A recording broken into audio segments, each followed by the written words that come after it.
Hi everyone, please enjoy this excerpt from my weekly yoga class.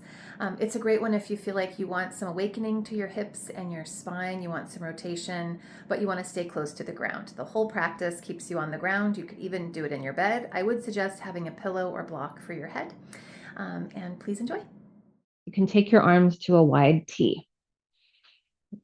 And I'll invite you to bring your weight just to your heels so your feet can actually flex away from the ground. And slowly from here, pour the weight into one outer glute. So your knees are going to go to one side. We're going to see if the aim is, again, staying within that realm of steadiness so that you're only at a range where you can just very easily come back through to center and switch sides. Pour the weight into the opposite, back of the glutes, creating a little twist. Shoulders and arms stay pretty much where they are.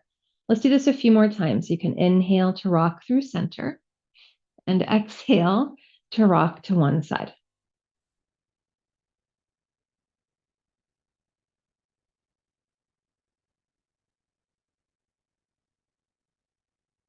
And it's very different than just tipping your knees over and having to lift them back up to bring them back to center. It's the movement itself.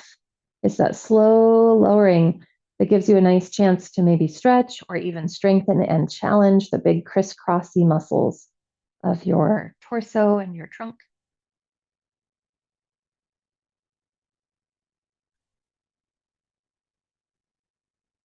We're going to take one more round to each side.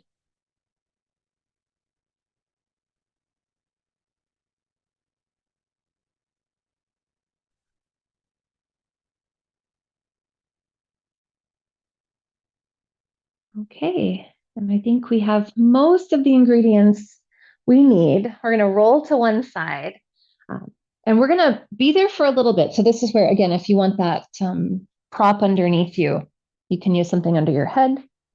You could instead use your bottom arm. We're going to come so that the knees are about hip, out in front of the hips, 90 degrees, right? You can flex your feet. And for right now, you can take your hand either onto the ground or you can let your hand come up onto your hip. And we're going to see if we can really feel the ground underneath. You're on the center of your outer hip. We're not rocking back. We're not rocking forward. Now imagine that you are opening the cover of a book and we're just slowly going to lift the whole leg. So this isn't like a clamshell. It's more like you're just lifting up to about hip height. And pause there for a moment before slowly lowering. And if you want a little bit of extra volume for this, don't lower all the way. So it's like you're in control of the weight of the leg the whole time. Now we'll do that a few times with the breath. You can inhale to lift, pause for a moment, and exhale to slowly, like with the resistance of water, slowly lower. And continue. We're starting really small. Later, this is going to be a slightly larger movement. And see if you can sense that your foot, your shin, your knee, your thigh are all in the same plane. Yeah, so it's not a swivel, it's a lift.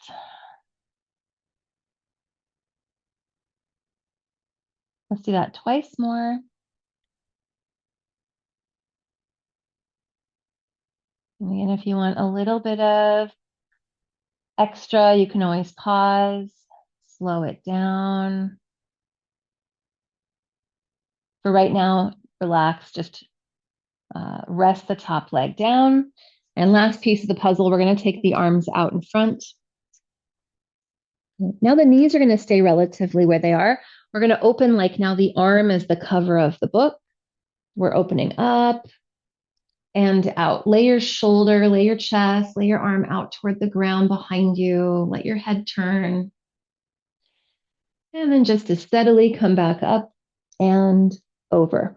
And let's do this a few times with the breath. You can breathe in to open the book. Let back of the shoulder, let the chest open, let the arm rest back. Exhale to close.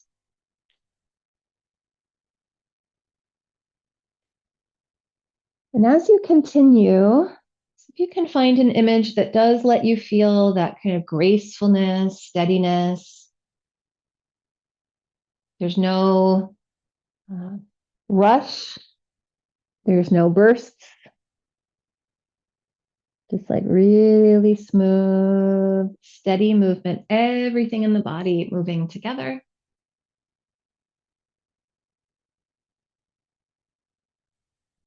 We'll take one more.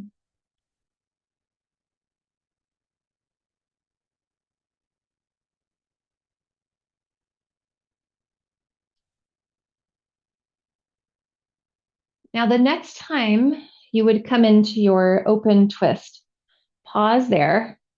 And we're going to basically put a couple ingredients together we've already practiced. So top arm is laying back, let your shoulder lay back. We're going to pick up the top leg. So this is kind of like what you just did. Now, at some point, eventually we're going to come onto our back. Can you do it by rolling the back of the pelvis slowly down toward the floor? Eventually that's going to pick up the second leg. You'll be up through center. Okay. And then we'll roll to the opposite side. You can come all the way over to the second direction. Let your legs lower. Let your arm come up and over. This is where you might like to have, again, that prop under the side of your head. But for right now, we're going to come to the side and kind of tune in that first ingredient of the leg lift. So get comfortable with your upper body. Legs are about 90 degrees out in front of you, and we're not leaning back on the back of the hip. We're not tipping forward, just kind of in the middle. You can flex the foot and then slowly lift the whole top leg. Yeah, see that your foot isn't turning in or out. It's just one connected movement. Lifting up, you can pause for a moment and then slowly lower down. We'll do that a few times with the breath. You can inhale to lift. Pause for a moment as you exhale, slowly lower. And if you want that slightly extra bit of volume, see if you can resist letting go of the weight of the leg. You're just ready to lift right back up.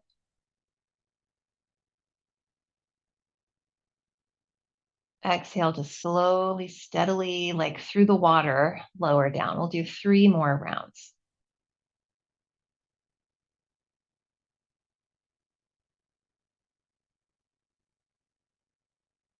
Right, the rest of the body can be pretty relaxed. Shoulders can be pretty relaxed. Jaw.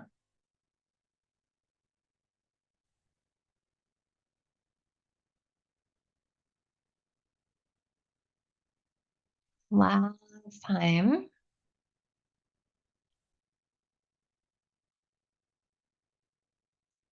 And this next time, as you lower, you can lower all the way down. We'll kind of retrace the upper body portion. So arms can come out in front of you. Now we're opening the book of the upper body. You can inhale to come up with that top arm. Let the shoulder lay back. Let your chest open as you turn. And then as you exhale, float back up and over onto your side. You can let your gaze follow your hand. So head is also turning, inhaling to open the book. Exhaling to close.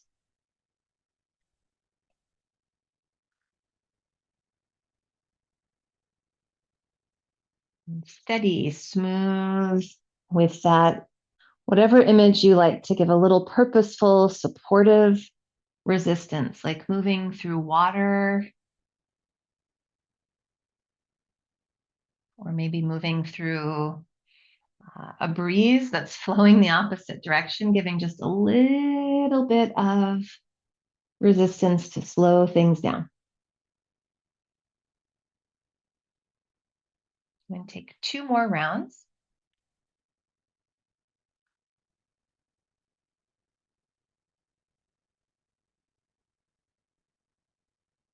So we've given the body a chance to learn all these ingredients, but more importantly, we've been practicing the most important ingredient, which is that quality of the motion itself, right? Patient, steadiness.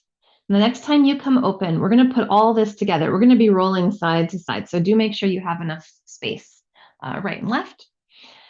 You're in this twist. The arm and the shoulder lay back. Now from here, open the book of the lower body, and you can really explore this. You can let the top leg move up and out.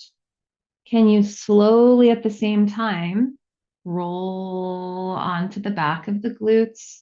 And you can play with that, like how far can you go opening the cover of the book until the bottom leg follows. Okay, so this time both legs are going to be pretty open. We're then going to take the legs to the second side. So bottom leg, eventually top leg, nice and slow. Once the legs are now to that second side, we'll close the top cover of the book. Okay. Open arm floats up and over, gaze can follow. Okay, so this is our whole series, our whole flow.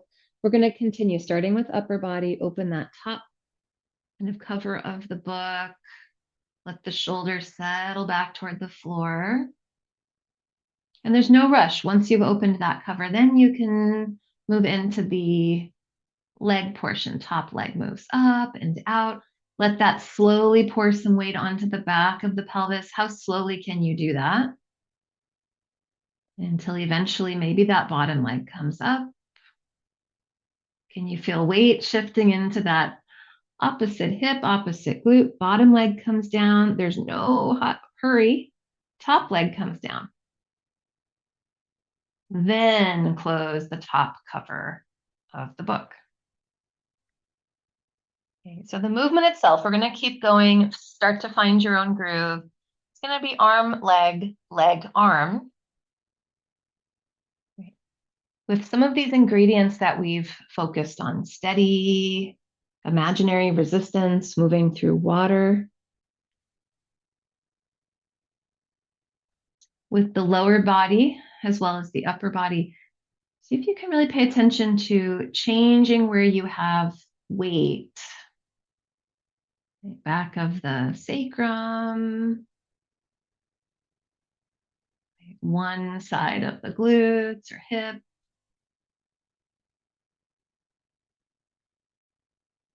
And can you patiently wait for the leg book to close before you close your arm book? Now, I should mention, this is a nice chance to strengthen the hips. If your hips get tired at all, you could do the same sort of thing and make it more of a windshield wiper. So that would be your feet still on the ground. You would just swivel using the support of the floor. So if the other version for any reason doesn't feel right to you today, you can do this more through a windshield wiper. And we'll take a few more rounds at your own speed, opening the top book.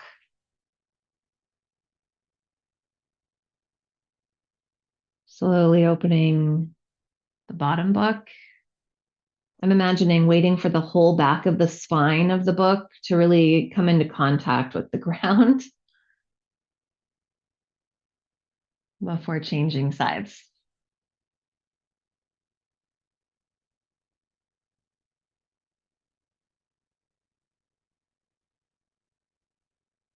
We'll take a couple more rounds total or once more to each side until you feel you've evened out going right and left.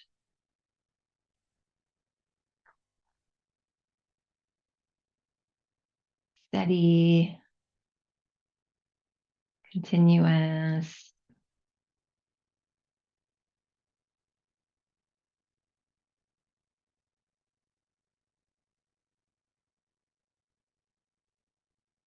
Yeah, one leg, then the other, then closing the book.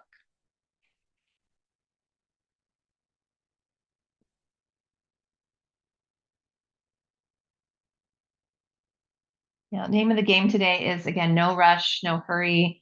When you eventually have evened out going both directions, you can use that last round to bring everything back through to center. You can take your knees into your hands or into your arms, give a little wiggle, give a hug. you want more practice like this, please follow my YouTube or consider joining my monthly membership. You'll get access to classes in real time and access to thousands of different videos.